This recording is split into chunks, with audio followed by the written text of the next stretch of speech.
Class 12 की chemistry में प्रथम कोटि की अभिक्रिया किसे कहते हैं और प्रथम कोटि की अभिक्रिया के लिए व्यंजक प्राप्त करें, ये एक बार नहीं कई बार क्वेश्चन करता है। और यहाँ से समझिए 5 नंबर का एक क्वेश्चन ही आपका आएगा एग्जाम में, और यहाँ से नहीं भी तो 2 गो ऑब्जेक्टिव आएगा आपका, यानी 5 + 2 बराबर ये 7 अंक आपके निकल जाएंगे यहाँ से। यानी अगर इसको देखते हैं प्रथम कोटि की अभिक्रिया और इसका व्यंजक आपको प्राप्त करना तो ये 7 नंबर कम से कम एग्जाम में लड़ जाते हैं। इसलिए क्लास 12 वाले बच्चे जिन बच्चों का केमिस्ट्री है ना, वो सारे बच्चे ध्यान से एकदम समझेंगे। इसका स्क्रीनशॉट भी आप ले लेंगे। देखिए एकदम आसान भाषा में ऐसे समझा दूंगा कि आपके दिमाग में बैठ जाएगा। देखिए प्रथम कोटि की अभिक्रिया किसे कहते हैं, प्रथम कोटि की अभिक्रिया के लिए व्यंजक प्राप्त करना है। और कई बार क्वेश्चन जो रहता है कि प्रथम कोटि की अभिक्रिया का अर्ध आयु काल प्राप्त करिए, भी कई बार प्रश्न देता है। ठीक है ना, चलिए इसको आगे हम लोग बढ़ाते हैं और समझते हैं बाई पार्ट। देखो पहले समझते हैं प्रथम कोटि की अभिक्रिया क्या होती है। प्रथम कोटि की अभिक्रिया क्या होती है। देखिए प्रथम कोटि की अभिक्रिया वह अभिक्रिया जिसका वेग अभिकारक के सांद्रण के प्रथम घाट के समानुपाती होता है। कहने का मतलब है कि प्रथम कोटि की अभिक्रिया, तो इसमें क्या है, प्रथम कोटि मतलब प्रथम घाट, कोटि मतलब क्या होता है, घाट है। यानी जो अभिक्रिया का वेग होता है वो अभिकारक के प्रथम घाट के समानुपाती होता है। ठीक है ना, प्रथम कोटि की अभिक्रिया में। अगर यही पड़ेगा शून्य कोटि की अभिक्रिया, तो शून्य कोटि की अभिक्रिया में अभिक्रिया का जो वेग होगा वो अभिकारक के शून्य घाट के समानुपाती हो जाता है। लेकिन यही सबसे ज्यादा एग्जाम में पूछा है अभी तक कि प्रथम कोटि की अभिक्रिया क्या है, इसके व्यंजक प्राप्त करिए। तो प्रथम कोटि की अभिक्रिया वह है जिसका वेग, चाहे अभिकारक का वेग अभिकारक के सांद्रण के क्या होता है, प्रथम घाट के समानुपाती होता है। ठीक है, अब यहाँ से हम लोग इसको साबित करने के लिए इसको क्या करेंगे, पहले एक चित्र बना लेते हैं। वो चित्र आप देख लीजिएगा। देखिए माना कि कोई अभिकारक ए उत्पाद में परिवर्तित हो रहा है, कोई सामान ए है जो किस में परिवर्तित हो रहा है, उत्पाद में परिवर्तित हो रहा है। ठीक है बाबू, किस में परिवर्तित हो रहा है, उत्पाद में परिवर्तित हो रहा है। देखिए मतलब माना कि कोई अभिकारक ए है जो उत्पाद में परिवर्तित, देख सकते हैं ये अभिकारक ए है, ये किस में बदल रहा है, उत्पाद मतलब ये अभिक्रिया में भाग लेने वाला और ये निर्माण करने वाला। ठीक है, तो कोई अभिकारक ए है जो किसका निर्माण कर रहा है, उत्पाद का निर्माण कर रहा है। अब यहाँ देखिएगा आप ध्यान से कि जब 0 समय प्रारंभ किया गया तो उत्पाद छोटा ए बना, मान के चल दिया गया। लेकिन जब 1 से मतलब t समय पर जब 1 से x उत्पाद बन रही है, इसका मतलब अभिकारक की मात्राएं घटेंगी। ध्यान से समझिए कि अगर समय 0 किया गया, मान लीजिए किसी थाली है, यहाँ पर समझिए मैं इसको चित्र के माध्यम से समझा रहा हूँ। ठीक है, अब यहाँ पर देखिए मान लीजिए इसके अंदर आधे किलो चावल है। ठीक है ना, तो जब इसको गर्म नहीं किए हैं या इसको जब गर्म नहीं किए, चावल के ऊपर कोई और चीज़, जैसे मान लीजिए आधे किलो आप यहाँ पर नमक भर दिए हैं। ठीक है ना, जब आप इसको गर्म नहीं किए तो आधा किलो है, लेकिन जब इसको गर्म करेंगे, जब इसमें समय लगाएंगे तो इसका वजन घटते चल जाएगा। वही है कि 0 समय में कितना वस्तु का अभिकारक रहा है ए, लेकिन जब उसको कुछ समय गर्म किया गया तो उसकी मात्राएं घट जा रही है। तो ए अगर 30 समय तक गर्म करके x उत्पाद बनाया गया तो अभिकारक की मात्रा a - x हो जाएगा, ये वाला चीजें घट जाएगी। ठीक है ना, अब देखिए आगे बढ़ते हैं। अब यहाँ से इस व्यंजक को आगे हम लोग बढ़ाने का काम करते हैं और ध्यान से एक एक चीज़ों को समझेंगे। देखिए माना कि ए का मोलर सांद्रण ए स्मॉल है, यानी ए का जो मोलर सांद्रण है वो छोटा ए है, तथा 30 समय पर इसका सांद्रण a - x हो जाता है। यानी शुरुआती में इसका जो मोलर सांद्रण था ए, ठीक है ना, लेकिन जब 30 समय बाद किया गया तो इसका मोलर सांद्रण ए का मोलर सांद्रण कितना निकल गया, a - x निकल गया। अब देखिए यहाँ पर अभिक्रिया का वेग का सूत्र, क्योंकि प्रथम कोटि की अभिक्रिया का सूत्र ही होता है कि अभिक्रिया का वेग अभिकारक के सांद्रण के प्रथम घाट के समानुपाती हो जाएगा। ये होता है, नियम ही होता है। ठीक है ना, तो यहाँ पर देखिए जो अभिक्रिया का वेग होगा वो अभिक्रिया का वेग dx/dt हो जाएगा, क्योंकि x वस्तु आपकी बन रही है तो dx/dt हो गया, समानुपाती हो जाएगा अभिकारक के प्रथम घाट के समानुपाती। तो अभिकारक क्या a - x है, तो a - x के प्रथम घाट यहाँ पर छुपा हुआ प्रथम घाट के क्या हो गया, समानुपाती हो गया। अब इस चीज को जरा सा आगे बढ़ा रहा हूँ, ध्यान से आप देखते चलेगा, समझते चलेगा। देखिए अब यहाँ से dx/dt जैसे समानुपाती को बराबर में कन्वर्ट करते हैं तो यहाँ पे एक नियतांक किया जाता है और ये जो कहते उतर जाएगा। अब यहाँ से मैंने क्या किया, x वाले को एक साइड किया है, a - x है तो इसको इधर ला दिया, dt को इधर ला दिया, यानी a - x को इधर ला दिया और dt को इधर ला दिया। देखिए dx अब बटा हो गया a - x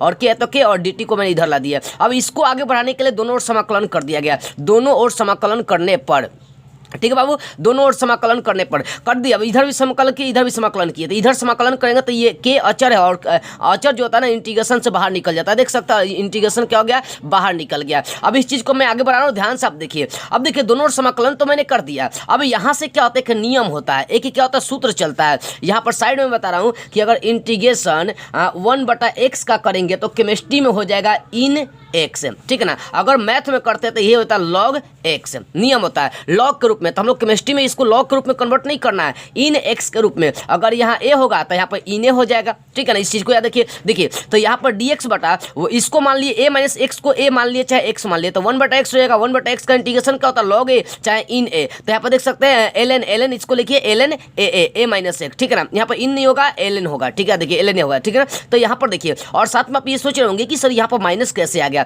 माइनस आने का पीछे का रीजन है कि ए अचर है, इसका डिफरेंशियल करेंगे तो 0, एक्स का डिफरेंशियल करेंगे तो 1, तो -1 बच जाएगा, -1 बाहर निकल जाता है। इसी कारण से 1/a माइनस एक्स का इंटीग्रेशन करेंगे तो minus l n a x हो जाएगा, ए माइनस एक्स हो जाएगा। इधर के है तो के आई। देखिए इंटीग्रेशन का ये भी नियम होता है कि अगर इंटीग्रेशन है और ये 1 dx है तो यहाँ पर 1 छोड़िए, हाई एक्स बाहर निकल जाएगा। तो यहाँ पर 1 छुपाओ तो 1 dt है तो डी कट जाएगा और यहाँ पर टी बच जाएगा तो के टी हो जाएगा। और जैसे इंटीग्रेशन समाप्त होता है एक अचर आकर जुड़ जाता है, ठीक है ना। यानी इसका जब समाकलन कर दिए तो minus l n a minus x अब बराबर के टी प्लस सी हो गया, ठीक है ना। ये आ गया। अब यहाँ पर मान लीजिए कि शुरुआती जब किया गया यानी 0 समय पर आपका 0 समान बना हुआ है, यानी 0 समान पर मोलस अंदर में कितना आपका 0 है, यानी 0 समय पर, ठीक है ना। तो यहाँ पर t का मान 0 और x का मान 0, यानी समय 0 लिया गया तो उत्पाद भी कितना बन गया 0 बना है। यानी समय जब 0 लिया गया तो उत्पाद भी कितना बन रहा है 0 बन रहा है, ठीक है ना। अब देखिए यहाँ पर इसको आगे बढ़ाता है, ये जो t का मान और x का मान है इसी में पुट कर देंगे, इसको समीकरण 1 मान लिया। इस मान को पुट करके जैसे मैं आगे बढ़ा रहा हूँ उसके बाद आप देखिए क्या होता है यहाँ पर।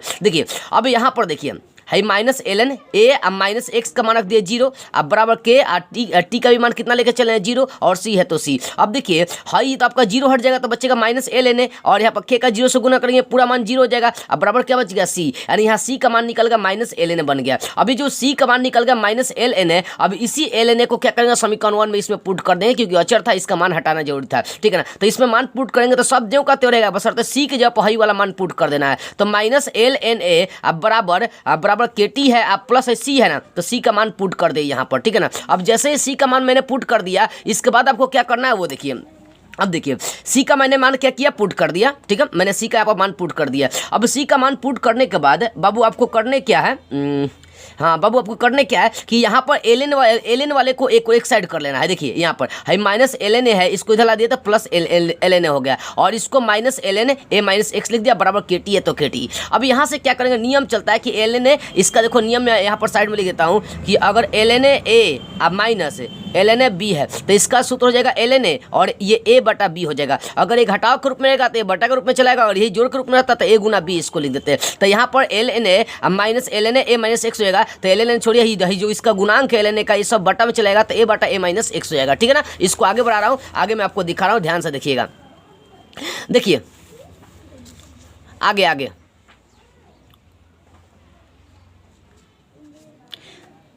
देखिए बाबू, देखिए तो मैंने क्या किया, जो दिया था उसको फार्मूला के अनुसार सजा दिया था एल एन ए बटा ए माइनस एक्स बराबर क्या हो गया के टी हो गया। अब यहाँ से हमें के का मान निकालना होगा तो के को छोड़कर ये टी गुना में इधर चलाएगा बट्टा में, तो 1/t अलग कर देंगे, यानी के बराबर 1/t एल एन और उसके बाद ए बटा ए माइनस एक्स हो जाएगा, बशर्ते टी को इधर ला दिया। अब यहाँ जो एल एन है इसको लॉग में चेंज करके आपका सूत्र दिया, तो एल एन को जब लॉग में चेंज करेंगे तो हमें गुना करना पड़ता है 2.303 से गुना करना पड़ता है, यानी के बराबर 1/t है 1/t, बशर्ते एल एन को जब लॉग में चेंज किया तो उसका मान यहाँ पर रख दिया तो 1/t, उसके बाद ये अंक लिख दिया तो 2.0303 बटा कितना हो गया टी हो गया, ठीक है ना। ये एल एन को किस में चेंज किया लॉग में और सब्जियों का त्यो रहेगा, बशर्ते एल एन को जब लॉग में चेंज किया है तो हमें यहाँ पे एक संख्या से गुना करना पड़ता हुआ है 2.303 है, ठीक है 2.303 है, ठीक है ना। तो इस तरह से आपका प्रथम कोटि की अभिक्रिया का व्यंजक आ गया के बराबर 2.303 बटा टी, उसके बाद लॉग ए बटा ए माइनस एक्स आ गया, ठीक है ना। ये हो गया। तो इतना आपको क्या करना, प्रथम कोटि की अभिक्रिया का व्यंजक प्राप्त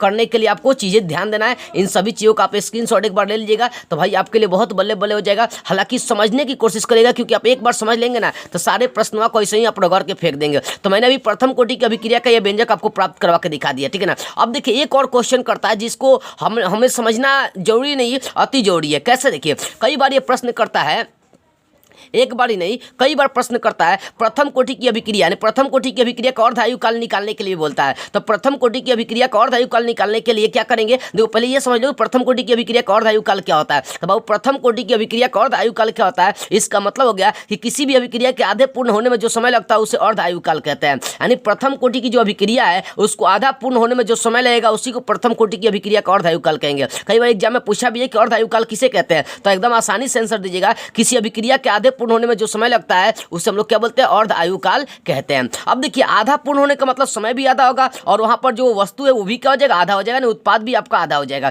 ठीक है ना। तो टी जो समय लेकर चले हैं यहाँ पर देख सकते हैं प्रथम कोटि की अभिक्रिया का यह सूत्र है, जो टी समय लेकर चले उसको T1/2 लेकर चलेंगे मतलब समय आधा है, उसका जो उत्पाद बन रहा है वो भी क्या बन रहा है, आपका आधा बन रहा है, ठीक है ना। अब ये जो मान आ गया इसी को जो प्रथम कोटि की अभिक्रिया का सूत्र था इसी में आपको पुट कर देना है, टी का मान पुट कर देना और ए का मान पुट कर देना, ठीक है ना। जब टी का मान रखेंगे तो T1/2 हो जाएगा, ठीक है ना। T1/2 को इधर ला देते हैं तो के चलाएगा किधर, बटा में चलाएगा, ठीक है। जब टी का मान 1/2 है, T1/2 आप इसमें रखेंगे और उसके बाद ए का मान A/2 इसमें रखेंगे तो यहाँ से आपका T1/2 का मान 0.693 बटा के चलाता है। और ये बहुत इंपॉर्टेंट है ऑब्जेक्टिव के लिए, कई बार एग्जाम में पूछा कि प्रथम कोटि की अभिक्रिया का अर्ध आयुकाल का व्यंजक क्या होता है, तो प्रथम कोटि की अभिक्रिया के लिए अर्ध आयुकाल का व्यंजक T1/2 बराबर 0.693 बटा क्या होता है। ये कैसे आ गया, तो जो आपका प्रथम कोटि की अभिक्रिया का सूत्र था उसमें टी का मान T1/2 रख देना है और एक्स का मान A/2 रखना है, उसको T1/2 को इधर लाएंगे, क्रिया करेंगे तो आपका मान निकल जाएगा 0.693 बटा में निकल जाएगा के। तो इस तरह से मैंने आपको प्रथम कोटि की अभिक्रिया का व्यंजक करा दिया।